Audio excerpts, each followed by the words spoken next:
Okay, and as I discussed before, there are phenols that we're going to worry about. So if you have an aromatic ring with your hydroxyl group on it, that is now called a phenol, right? OL ending. So that's different than that YL ending that we had before, because the YL ending meant that was a branch off of something. But otherwise, this could definitely have substituents on it. If I put a substituent anywhere, you have the option of using a number or a letter, right?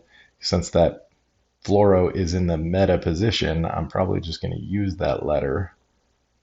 But this would be M-fluorophenyl. You just need to be able to name these appropriately as well. The class for a phenyl is a little bit weird, right? I would have to think about what that really is. In terms of last chapter, you were supposed to understand that there are actually double bonds in this ring, that aromatic ring, and that may or may not be clear all the time, right? Because those double bonds are moving. That's why we draw the circle in the middle. But otherwise, technically, this hydroxyl-bearing carbon is only attached to two other carbons. So it looks like it might be secondary. But in terms of reality, what's happening here, since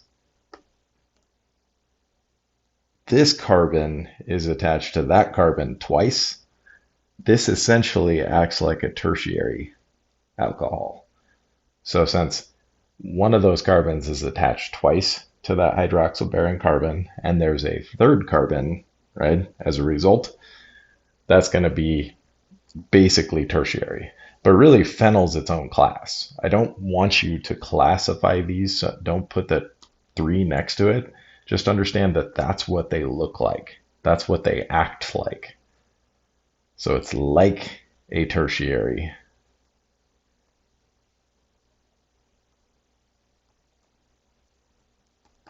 But it's not actually a tertiary alcohol.